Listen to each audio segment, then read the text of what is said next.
Cotton దొరకు పూజ చేస్తున్నారంటే, ప్రార్థనలు చేస్తున్నారంటే అది వాళ్ళ జీవితాల్లో మార్పు తెచ్చుకున్న విధానం అని చెప్పి కూడా నేను మీకు తెలియజేస్తున్నా. రాయలసీమ వాసులందరూ గుర్తుపెట్టుకోవాలి శివరామకృష్ణయ్యని.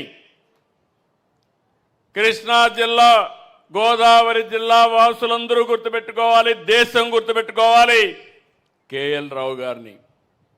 ఇలాంటి మంచి పనులు చేసిన నందమూరి తారక రామారావు గారు చరిత్రలో యుగ పురుషుడిగా మిగిలిపోతారు.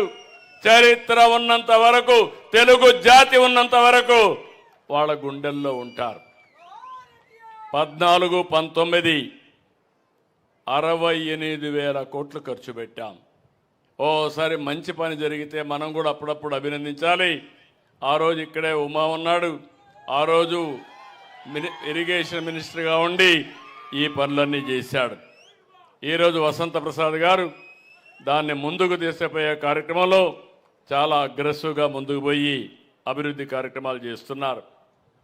అప్పట్లో 68,000 కోట్లు ఖర్చు పెట్టాం. 2 ఏళ్లలో మళ్ళీ 24,000 కోట్లు ఖర్చు పెట్టాం. ఇది ఈ ప్రభుత్వం యొక్క చిత్తశుద్ధి. ఆ రోజు మీరు ఒకసారి ఆలోచిస్తే 19, 24 కనీసం గేట్లకు గ్రీసు రాయలేదు. నిర్వహణ లోపాల్లో గేట్లు ఎక్కడికక్కడ స్ట్రక్ ఆఫ్ అయిపోయినాయి. ప్రాజెక్టులు కొట్టుకోబోయే పరిస్థితి వచ్చింది. రాష్ట్రంలో తిరిగి మేము ప్రశ్నిస్తే సమాధానం చెప్పలేదు. పులిచింతల గేటు కొట్టుకొని పోతే రిపేర్ చేయలేకపోయారు. గుండ్లకమ్మ గేటు ఊడిపోయింది, రిపేర్ చేయాలంటే కాంట్రాక్టర్ రాని పరిస్థితి. వస్తే పనిచేస్తే డబ్బులు ఇవ్వరు కాబట్టి మేము రామని మొరాయించే పరిస్థితి. ఇంకో పక్క మీరు చూస్తే కాలవల్లో ఎక్కడా పూడికి తీయని పరిస్థితి. సాగునీటి సంఘాలని నిర్వీర్యం చేసే పరిస్థితికి వచ్చారు. టెండర్లు కూడా పిలవకుండా దారుణంగా ప్రవర్తించారు. రైతు బాగుంటేనే రాష్ట్రం బాగుంటుంది. ఇరిగేషన్ శాఖకు ఎక్కడ లేని ప్రాధాన్యత ఇచ్చాం, ఇస్తామని చెప్పి కూడా నేను మీకు తెలియజేస్తున్నా. మొన్నే తుంగభద్ర 75 సంవత్సరాల్లో తొలిసారి గేటు పోతే కొత్త గేట్లు పెట్టించాం. నిన్ననే ధవళేశ్వరం బ్యారేజ్ గేట్లు పోతే 19, 24 ఒక్క పని చేయకపోతే 135 కోట్లు ఖర్చు పెట్టి అవన్నీ కూడా పూర్తి చేసే పరిస్థితికి వచ్చాం. ఈరోజు మీరందరూ గుర్తుపెట్టుకోవాల్సింది ఇంకొక పక్కన రాష్ట్రానికి జీవనాడి పోలవరం. నిన్నే పోయొచ్చా. నేను ఈరోజు మీ అందరికీ ఒకటే విజ్ఞప్తి చేస్తున్నా. ఆ రోజు కేఎల్ రావు గారు కానీ ఎంతో మేధావులు ఆలోచించారు. ఆ మేధావుల ఆలోచన అమలు చేసే అవకాశం భగవంతుడు నాకు ఇచ్చారు, ఎన్డీఏ ప్రభుత్వానికి ఇచ్చాడు. 72% పూర్తి చేశాం 14, 19లో. నరేంద్ర మోడీ గారి సహకారంతో 7 మండలాలు ఆంధ్రాకు తెలంగాణ నుంచి ఇచ్చి పూర్తిగా సహకరించారు. కానీ 19, 24 మీరు చూస్తే ప్రాజెక్టు పూర్తిగా నిర్వీర్యమైపోయి డయాఫామ్ వాల్ కొట్టుకోబోయే పరిస్థితి వచ్చింది.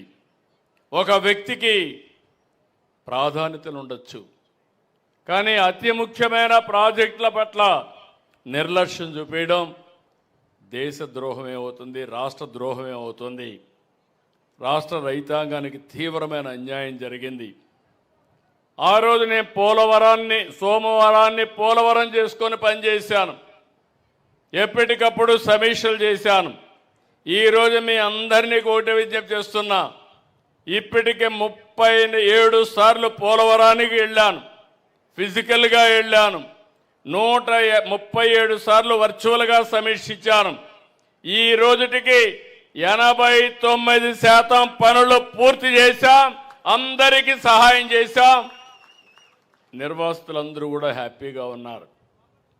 ఎందుకంటే వాళ్ళ యొక్క ఆలోచనలు గుర్తుపెట్టుకున్నప్పుడు ఒక ప్రాజెక్టు వల్ల లాభం పొందే వాళ్ళు ఆనందంగా ఉంటారు. భూమి పోగొట్టుకున్న వాళ్ళు బాధపడతారు. వాళ్ళకు కూడా న్యాయం చేయాలి. అదే దానిపైన మనం చేశాం. 2 ఏళ్లలో 2250 కోట్లు నిర్వాసితులకు అందించాం. పునరావాస కాలనీలు నిర్మించాం. ఇప్పటికి కేంద్ర సహకారంతో 7100 కోట్లు ఖర్చు పెట్టాం. ఈరోజు ఒక పవిత్రమైన కార్యక్రమంలో అనౌన్స్ చేస్తున్నాను. రాబోయే రోజుల్లో మార్చి 2027 పోలవరాన్ని పూర్తి చేసి జాతికి అంకితం చేస్తాం. రాష్ట్రానికి జీవనాడిగా తయారు చేస్తాం. అది వస్తే ఇప్పుడు కాస్తా కోస్తూ లిఫ్ట్తో వస్తున్నాయి. రేపు లిఫ్ట్ కూడా అవసరం లేదని చెప్పి నేను మీకు తెలియజేస్తున్నా. నా ఆలోచన ఒకటే, వంశధార పెన్న నదుల అనుసంధానం జరగాలి. నేను ఎప్పుడు కూడా ఒకటే మాట్లాడుతున్నాను. ఆ రోజు చెప్పాను, ఈరోజు కూడా చెప్తున్నా. 30 సంవత్సరాలకు మునిపే చెప్పాను, గంగా కావేరి కలవాలి. ఈరోజు మీరు ఒక్కసారి చూడండి, ఒక్క గోల్డెన్ క్వాడ్రిలేటరల్ రోడ్డుతో దేశ చరిత్రే మారిపోయింది. అంత మునుపు నేషనల్ హైవేస్ అన్నీ కూడా చాలా అధ్వానమైన పరిస్థితిలో ఉన్నాయి. అలాంటిది ఈరోజు ఎక్కడికి పోవాలన్నా ఫాస్ట్గా పోయే పరిస్థితికి వచ్చాయి. ప్రపంచంలో అన్ని దేశాల కంటే మన దేశంలో second largest network of roads మన దేశంలో ఉన్నాయి. మంచి రోడ్లు ఉన్నాయి. ఈరోజు కానీ మనం కూడా ఇది చేయగలిగితే, గంగా కావేరి కలపగలిగితే దేశానికి తిరుగుండదు. దానికంటే ముందు వంశధార, నాగావళి,